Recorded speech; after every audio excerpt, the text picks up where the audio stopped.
Janet Bernstein is a psychiatrist who works occasionally as a traveling doctor. She enjoys family and friends, music, dancing, sewing, gardening, poetry, and more.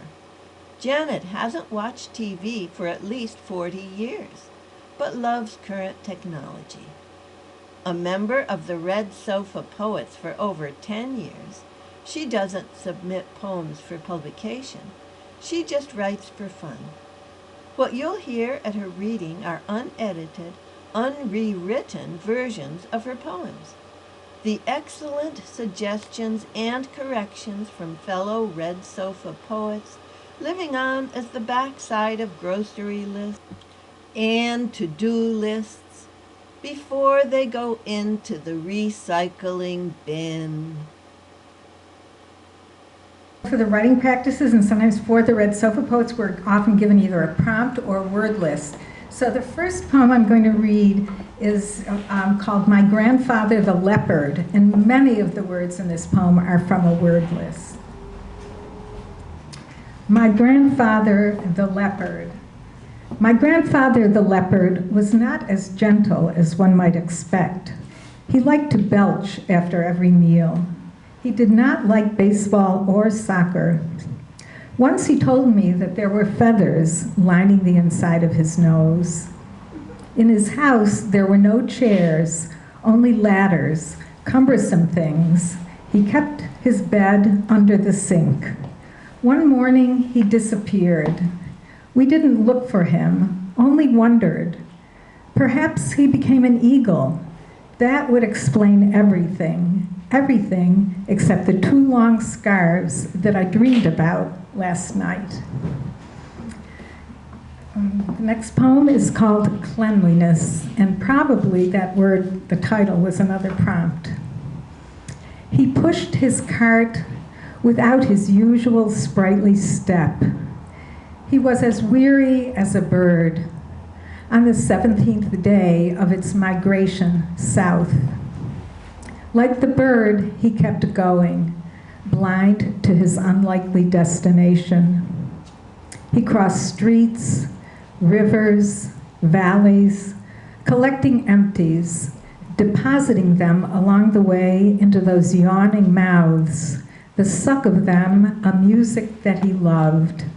The coda was always the dollars he collected, enough for a bit of food, some cigarettes, and if he was frugal enough, he could also buy pot from his friend on the next corner over, if he ever returned. He came to a small town in Wyoming, shoes and socks more holy than the Pope, bones thinking about breaking just for spite, and succumbed to the lure of the men's shelter, something he usually avoided on principle. There was a shower. He contemplated cleanliness, didn't know if he could wear it well, didn't know if he could wear it at all. And now I'm just going to read the very end of a very long poem about my high school reunions. I actually went to my 25th high school reunion and I only remembered one friend. I still had to repress all those horrible memories.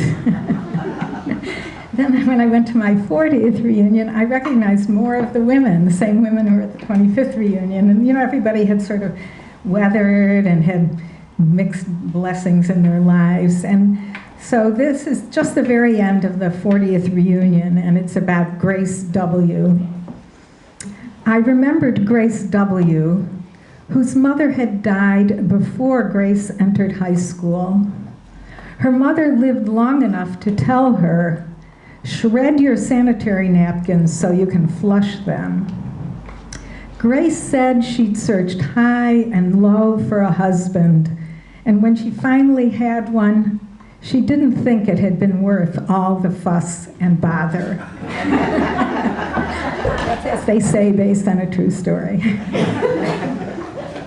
So when the father of my children passed away, they brought a lot of his things to my house and in boxes, and then I moved here. And I don't know if I can read it without crying. Anyway, when I moved here, I had all those boxes, and then my kids came and emptied them out. So the title of this poem is Empty Boxes. It was finished, it was done, it was no longer an issue. He was dead, his memory-laden stuff dispersed among his children, though they could not see what they had taken because of the stories, the cast iron ephemera that clung like unsolved mysteries to each and everything, his coats,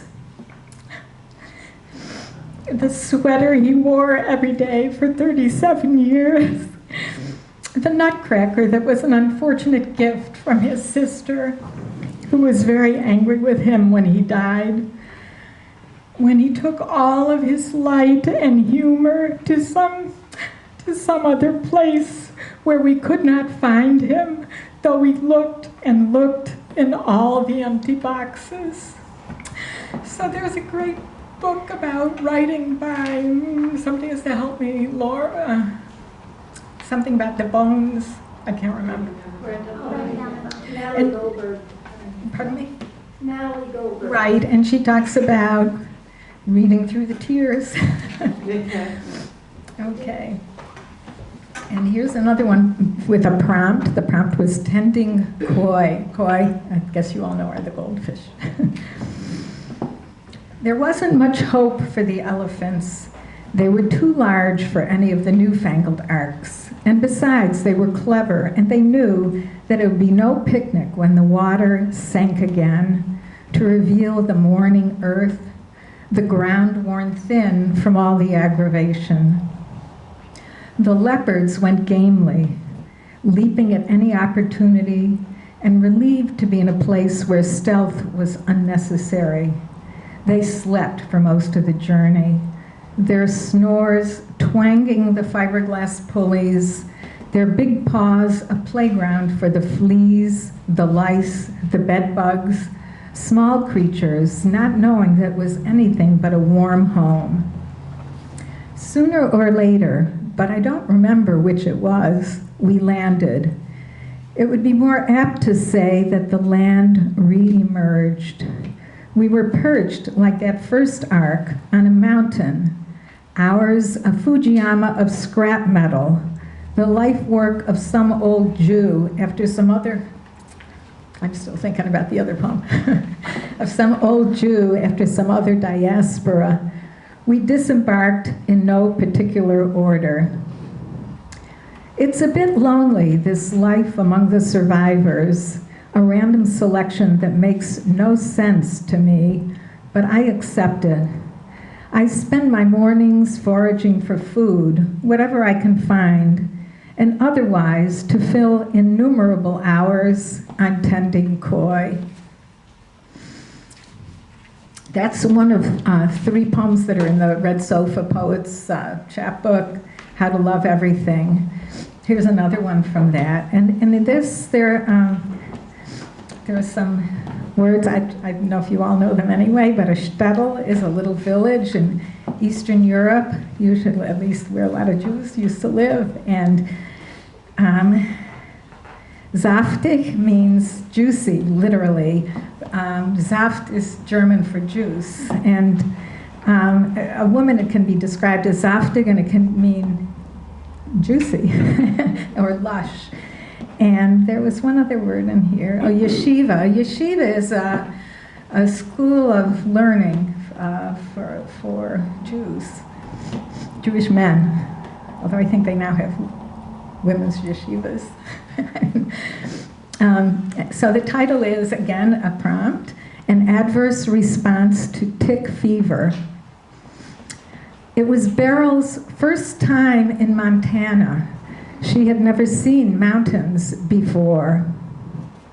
She had lived in a shtetl in Belarus, working her fingers raw, taking in laundry so her husband and son could study all day at the yeshiva. But wasn't that a blessing? She may have been the only Jew in Montana. something unworldly for the ranchers. They stared at her dark hair, her prominent nose, her lush body, what they called zaftig back home. She had not lost the ability to blush. When the doctor came, he did not know if her sickness was from the long journey over sea, over land, or an adverse response to tick fever. They buried her with the Catholics. That cemetery wasn't overcrowded. Here's a recent one from a writing practice where the prompt was teen drama. And I don't know if this is a universal truth, but it's in their teens that people start eating cereal. and it continues for much longer. That's what I know.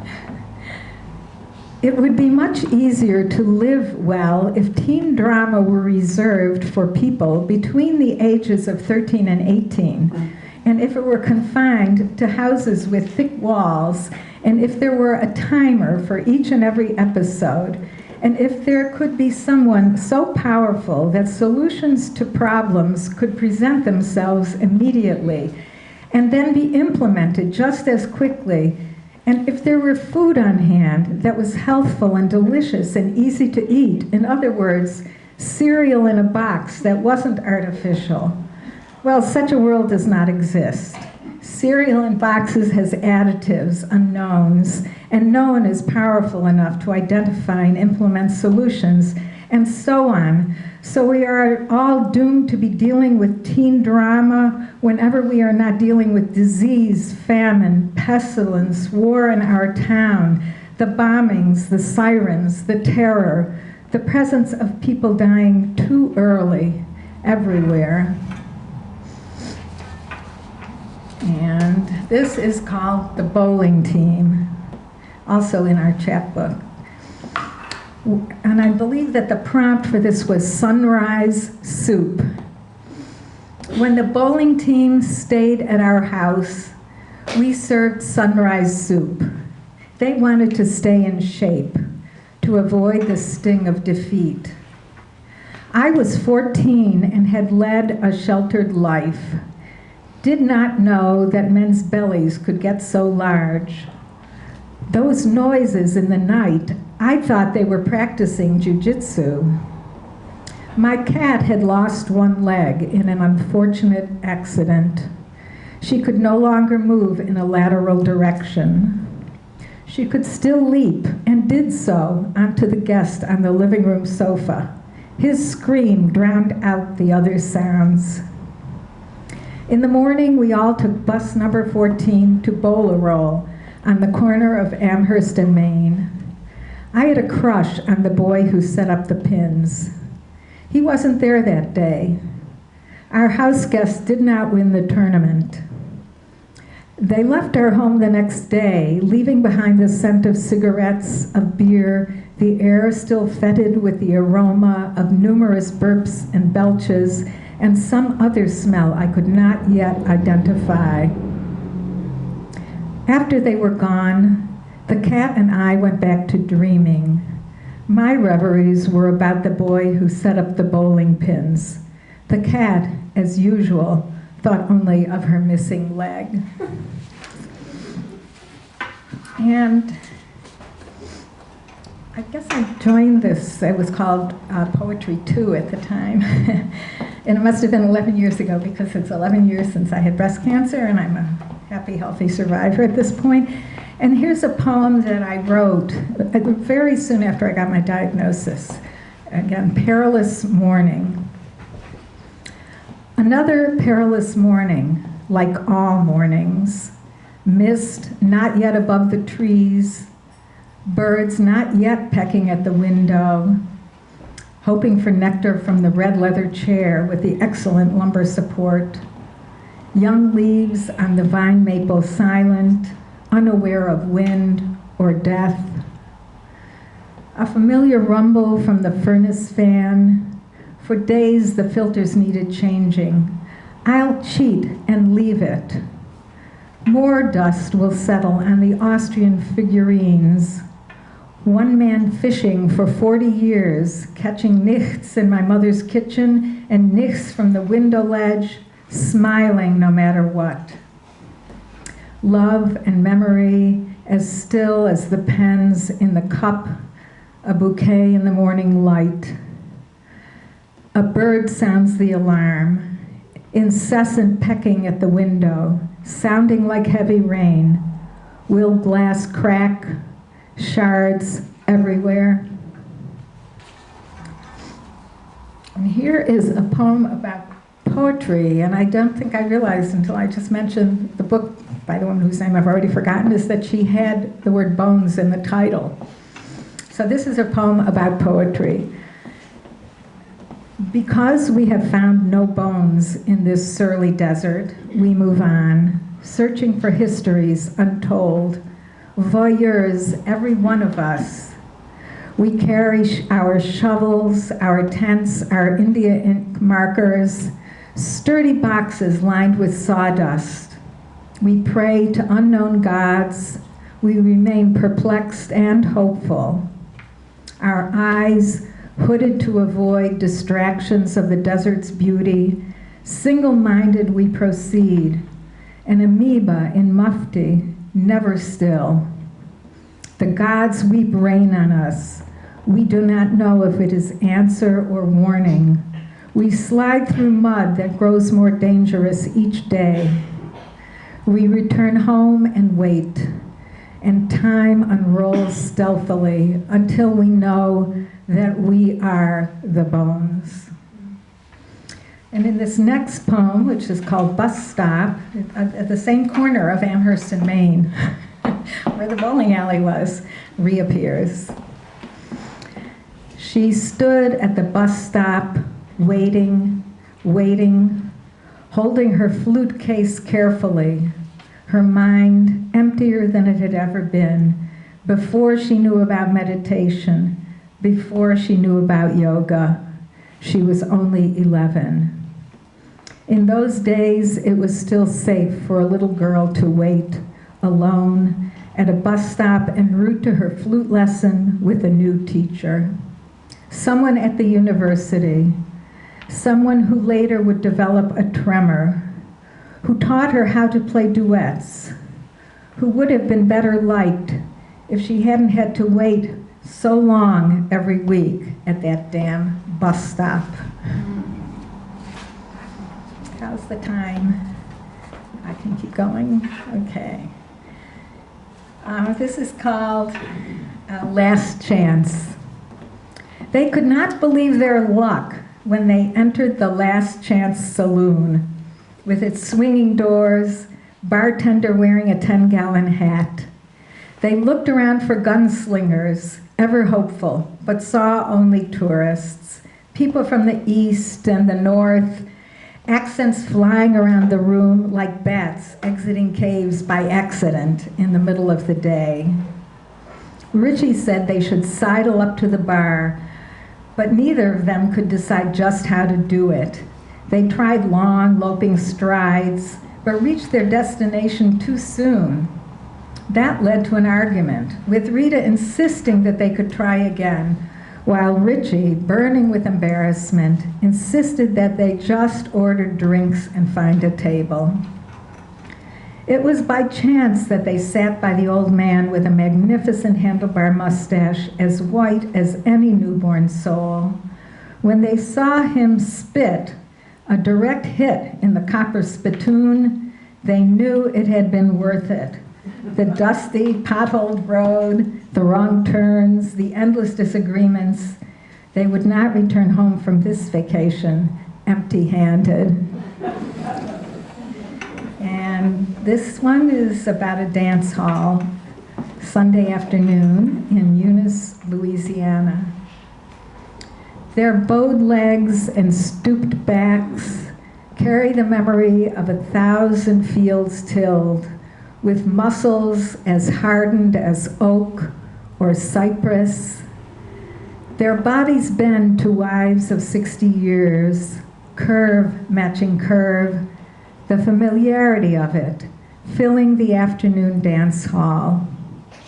60 years cheek to cheek for waltz joy in years of flooding, the two-step for years when the rains never came. This was a good growing season, young musicians learning the old tunes, the dancers in their octogenarian youth still limber, their pleasure filling the afternoon dance hall. Here's one called Chipped Beef on Toast. When I was a girl, I went to a summer camp where that was something they served frequently, and I really couldn't stand it. I still, anyway.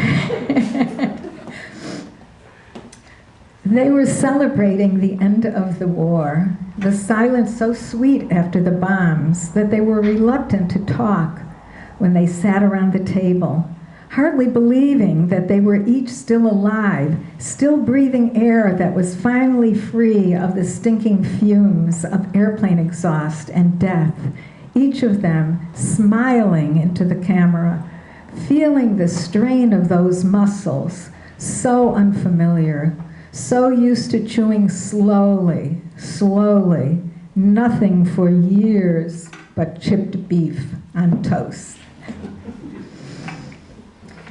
And I think I'm gonna, how am I doing with time? I'm gonna just read a little bit of another long poem that I wrote about Brooklyn. I've worked many, many times at a hospital in Brooklyn, a place with both staff and patients from all over the world, which is wonderful. I'm a real lover of Brooklyn. I was actually born there, but only lived there for 9 days. Okay, so part 1. I see coffins, rows and rows of them. I smile a morning greeting to the men loading the trucks with their precious cargo, each box covered with a fitted quilted cloth, coffin cozies. I walk to the F train on Union Street, across Gowanus Canal, which stinks on humid mornings, past the brick wall painted bright green, past the bulldog tethered to fanciful iron grillwork. He doesn't even growl, he's seen it all. Past the ceramic factory, sudden surprise of sparkling tiles in the cracked sidewalk. Past 3 corner delis and 5 blocks, delicious coffee for $1. Past the new hotel, just a few blocks from gentrification. The woman from Central Casting standing outside, black uniform, white apron, bleach blonde hair, smoking. Truck drivers leave their warehouses, honk horns at friends. I think about saying Buenos Dias to the men walking from 4th Avenue to Smith Street, but lose my nerve and say, morning, and we all look pleased. And part 2, on the F train. The F is a workers' train, never crowded. It's a local. I have time to contemplate the rat on the tracks, the homeless man with purple trousers holding 2 driver's licenses, both belonging to women, the beautiful haircuts of the young black men, the sweet goodbye as couples part at different stations. I see the very short man with graying temples and a wistful stare through the open door as he exits, his image holding in my brain like the breath that stays on winter air. It's graduation day. Onto the subway come students with shiny blue caps and gowns, embarrassed, proud, their mamas and younger sisters polished to a brilliant gleam.